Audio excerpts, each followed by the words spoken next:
Hello, everyone. Welcome back to another episode of Dark Rhino Security Confidential. I'm your host today, Rory Meikle, and today's guest is Mike Rice. Mike is a retired Navy SEAL officer who started out his military career as an enlisted Marine Corps infantryman. Mike, thanks for joining us. Hey, Rory. Thanks for having me, man. Absolutely. So your background in the military, your time in, is definitely unique and interesting. Can you kind of shed some light on that for us? Yeah, thanks. I definitely had, I think, a slightly different career path than most. I did start, as you mentioned, I started off in the Marine Corps. I enlisted back in 1991, right after I graduated from high school, and went to the Marine Corps infantry. Was there for about 4 years. And then I took a selection course, passed a selection course, and went over to First Force Recon Company. So First Force Recon back in the mid-'90s was the Marine Corps Special Operations Unit. And I was with them for about another 4 years. And then the Marine Corps decided to send me to college to become an officer. And I went to college, was in Washington, D.C. on 9/11, and was there. I went to George Washington University in D.C. So again, I was in D.C. on 9/11, and for a variety of reasons, I applied for and was accepted into the SEAL program as a commissioned officer. So I went from being a staff sergeant in the Marine Corps to an ensign in the Navy. Felt like a demotion, but I became an ensign in the Navy, and I went to BUDS. Went to BUDS as an officer, and graduated from Class 243, and went to SEAL Team 1. So that was my first SEAL team, and I spent all of my career on the West Coast. So SEAL Team 1 for multiple deployments, and then SEAL Team 3. And then my last duty station, I got shifted out to Bahrain, and I was working at 5th Fleet as an advisor to the command there, the 5th Fleet Command in Bahrain. And I finished out my time in the military there. I retired from active duty in 2015, and then I took a job down in Abu Dhabi and worked for UAE Special Operations, and we'll talk about them for some times here in this talk today. Interesting group there. They're trying to build up really a nascent special operations capability. And so I worked for them for about 3 years, and advised and assisted some of their military operations in the MENA region, Middle East, North Africa region, and mentored some of their 05 and below officers on special operations officer kind of stuff. And then I left there in 2018 and came back to the States, and have been in the private sector ever since. So, wow, yeah, that's an awesome story. I mean, for any person in the military, let alone special forces, not to be in just one but two highly selective, highly competitive branches. Yeah, I guess I was too dumb to quit. So, and you know what it really did, Rory, is and I always say this because for me it's really true. I was always surrounded by guys who were better than me, and it made me like the best version of me that I could be, and it was very humbling, and I was definitely surrounded by some very heroic and incredible guys, and very, very blessed in my career. Right. So what motivated you or made you want to change from being in the Marine, the recon community, then going and shifting to the SEAL teams? Right. So it basically came down to this. When I made the decision, this was, like I said, right after 9/11.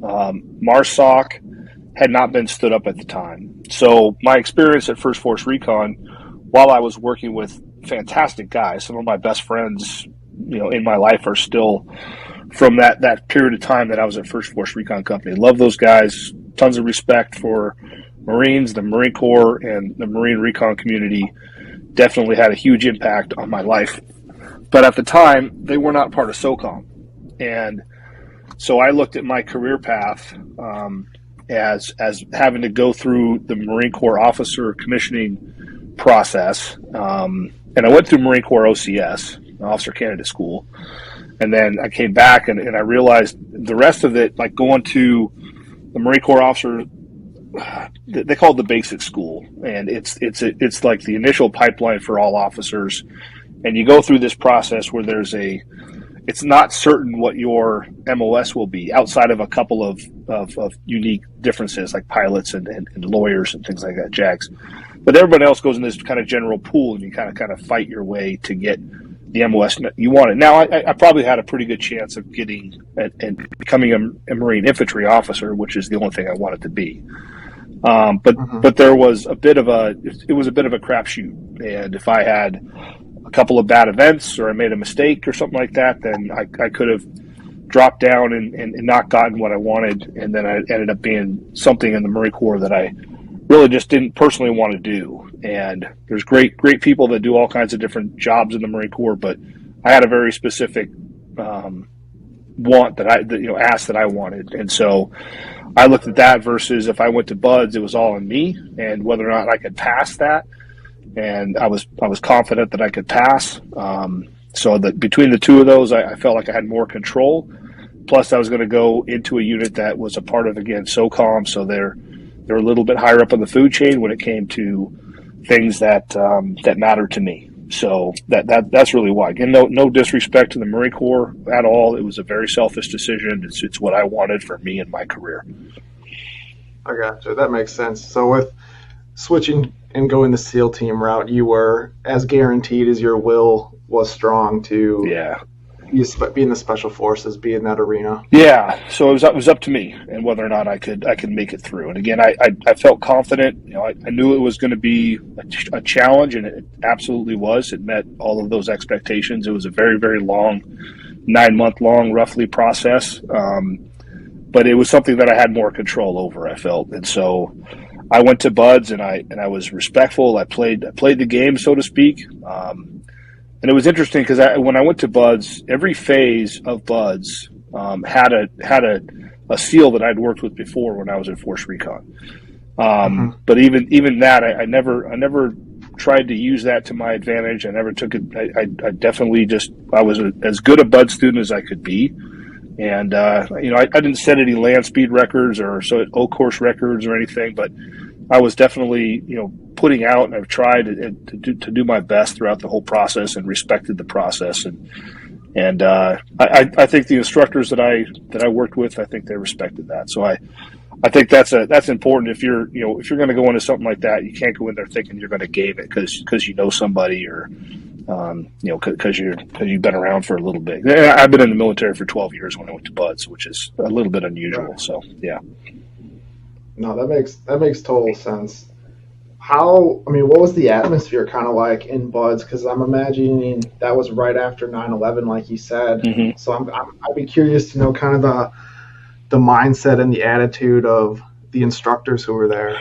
Yeah, so I would say in general, even when I was in school and I was talking to my buddies that were at First Force Recon and then going to BUD/S, like everyone's attitude changed and all the BS kind of dropped away. There was less emphasis on things that didn't matter, and it was really front side focus on what do we need to do to get ready to go to war.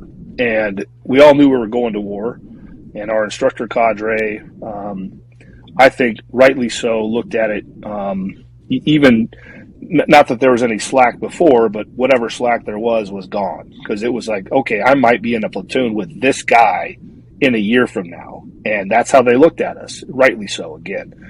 So it really stripped away, any other sort of fluff. And it doesn't matter if the guy's going to, be the triathlon god of the SEAL team. Is he have the character traits that we're looking for?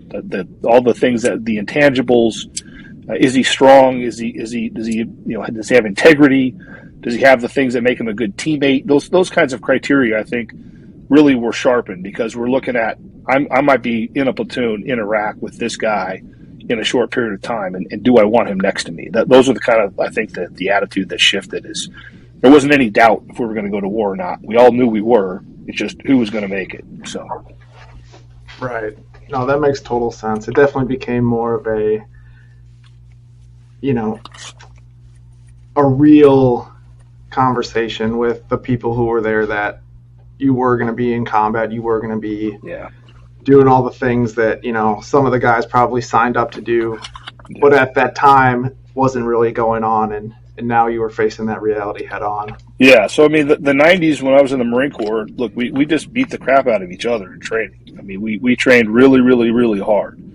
But there was also a lot of stuff that just kind of, just didn't seem that important to me. But when you're not at war, there's a garrison kind of attitude that kind of creeps in, and haircuts and uniforms and some of the kind of the parts of the Marine Corps that used to kind of chafe me a little bit were a big part of life in the 90s.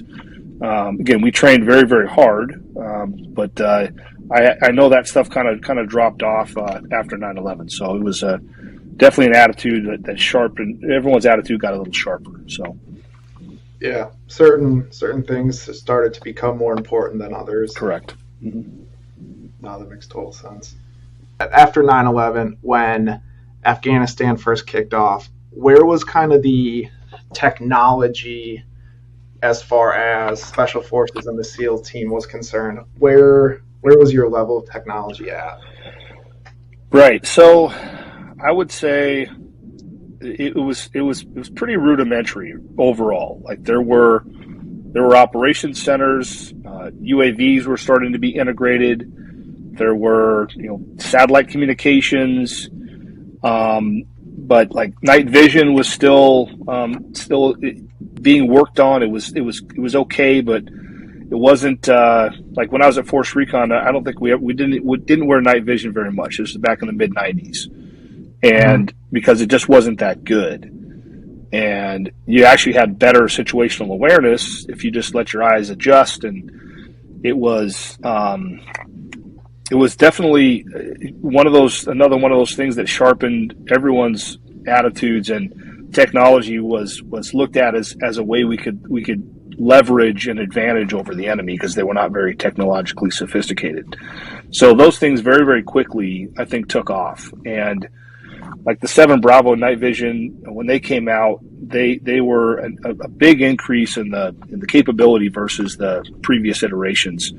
That I remember I used to see even back in the early 90s, and they were pretty much garbage back then. NVGs were the night vision goggles. So, and then communications, SATCOM communication, it got a little bit better, I would say, but there wasn't a whole, like, I would say compared to what I saw towards the end of the war, it was a really pretty dramatic improvement in our ability to incorporate effective technology that enhanced our warfighting capability. So I think that was one thing that got much better over the 20 odd years of the wars over there. So yeah, that makes sense. Do you feel like when we first got involved, you guys were kind of on par with the enemy or maybe slightly above, and then towards the end you had a dramatic increase over the enemy's capability from a technology standpoint versus your own? Yeah, I think that's probably fair to say. I would say our ability to leverage technology in surveillance, in targeting, it got much more sophisticated over time, and it became really a dramatic increase in our capability, and it also allowed us to lower risk profiles as well. So we also adjusted tactics. So over the beginning of the first few years of the war, we were taking more casualties for sure than we did at the end, for sure. And some of that was directly related to our ability to leverage effective battlefield technology. And I'll give you I'll talk about something here. This is regarding my UAE SOC buddies. So UAE Special Operations Command guys, they're trying to build up their technological capability, and they're working on their targeting, trying to basically mirror our F3EA cycle, our find, fix, finish, exploit, and analyze. So the F3EA cycle was how we ran our operations. That was kind of the construct that everything fell underneath. And I want to talk about something where the enemy was also able to leverage some of this capability against us. So when I first went to work for the SOC guys in mid 2015, shortly after that, a few months after that, they suffered. It was the largest single loss of life in their history as a nation. Their military that their military suffered, and about I think it was a little over 50. They stopped publishing numbers when they hit 50. 50 men were killed. This is September of 15. Were killed in a rocket attack on a munitions depot. Now, the ammunition was in an air-conditioned bunker. There's some lax procedures. There's a big group of UAE, Bahraini, and Yemeni troops were inside this kind of air-conditioned bunker.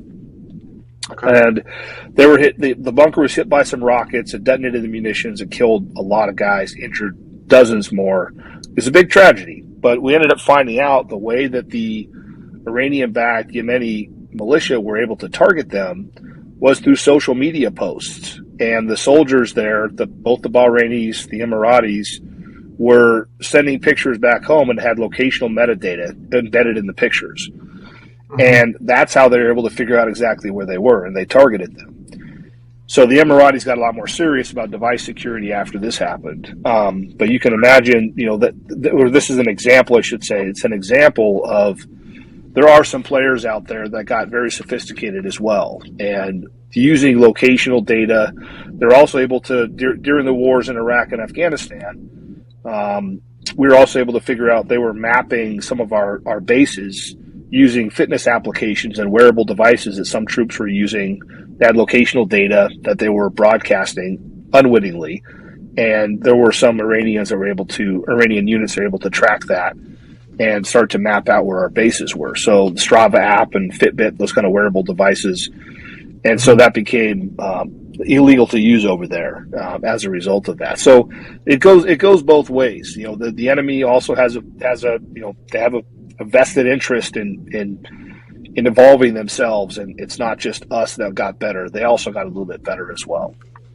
Yeah, and I'd argue definitely a little bit more creative there, maybe thinking outside the box more so than we were as far as the repercussions of these technologies. So here's another question for you then. Where did you see technology affect the teams the most? Was it more so the information technology, what you guys were receiving on the screens, or was it more so like improvements to your weapons, to assets that you had at your disposal, may that be airstrikes or that sort of thing? Yeah, so I think our weapons, at least for the ground troops like myself, there wasn't any massive improvements there. They got a little bit better for sure, but not an exponential improvement. I would say the exponential improvements came in like command and control systems, our ability to communicate cross-functionally, ability to communicate between different branches of the service, because there were some siloed kind of communication avenues before where we broke a lot of those down. Our operations centers became much more joint. And the use of UAVs in particular was really a game changer, because we could fly Predators overhead for 12 plus hours at a time depending on weather, and we could run multiple lines of ISR, so we could run basically 24/7 surveillance on targets. And we were able to also start to leverage different technology to gather information about the enemy in ways that we never could before. And so our ability to become more accurate in our targeting, instead of having to go out there and just stomp around the woods or stomp around the dirt for days at a time, we could in some instances know exactly what house inside of a village, even sometimes the side of the house, so we could figure out the room that the person we were going after, wherever this guy was at. So we became more accurate. Interestingly enough, I think that saved lives on both sides. So we were able to save a lot of American lives and coalition lives, and we also were able to save a lot of innocent people from being hurt over there by becoming more accurate in our targeting. And that was the UAV technology, I think, was one of the biggest. We also had the capability to broadcast signals where our commanders back in the operations centers could see what was going on as well. So that sort of situational awareness, and the good commanders, that they were able to really leverage that to support troops on the ground and have a better understanding of what was going on.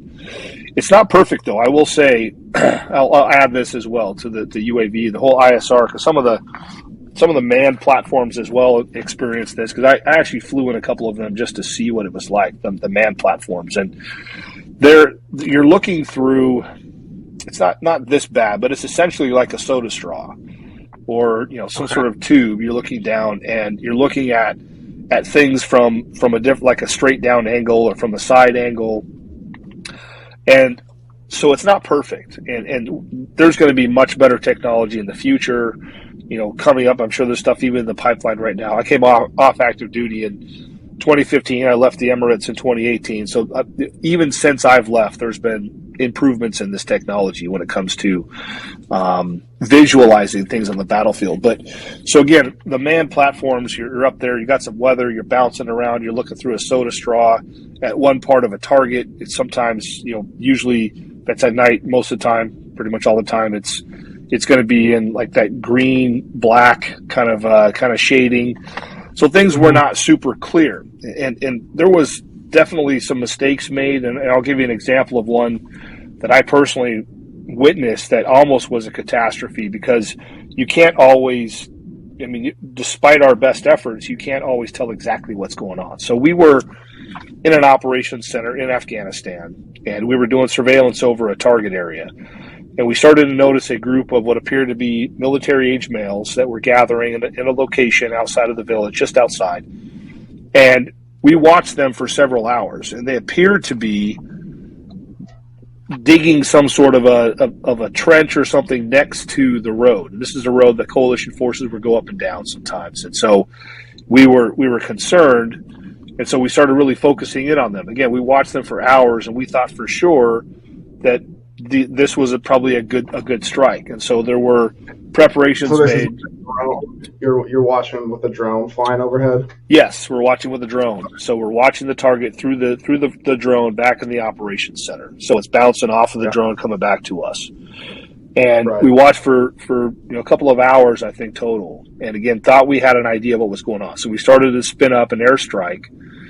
And then at almost the last minute, the senior enlisted, the master chief there, he's like, something about it just didn't sit right with him. So we took another look at it. We're like, all right, you know what? Let's go in on the ground. We're going to take a bit of a risk here. So I'm risking U.S. troops to do this. But we decided that was the right call, because it wasn't a slam dunk. There weren't a lot of indications of weapons, and so we went a little bit more cautious on this one. We mounted up, went out there, conducted a ground assault. Thank God we did, because it turned out to be just a bunch of young boys, kids essentially, out there playing soccer. And they were digging this goalpost to try to get their soccer goalpost installed so they could play soccer on this big field. Again, that was not what we saw on the other end. And that's somewhat of an extreme example. You can usually have a pretty good idea of what's going on in the battlefield, what's going on the other end. But, there's been a lot of, if you look at the history of the last, 15, 20 years that we've been using this drone technology and remote strikes and these, this kind of targeting system, it's not perfect. So it's still got a long way to go, I think. And I know there are companies, and our defense industry is working very hard on this, because at the end of the day, it saves lives on our end, and it also saves innocent lives, which is, interestingly, despite all the criticism, we put a lot of effort into not hurting good people over there. And there's a lot of good folks over there that just, that's where they live, and we certainly didn't want to hurt them. We were trying to target the criminal groups, the terrorist organizations, the ones that were actually also hurting those good people as well. So it's a win-win for everybody when we become more accurate and more sophisticated in our targeting. All right. Well, on that note, I think we'll call it a session, call it a wrap.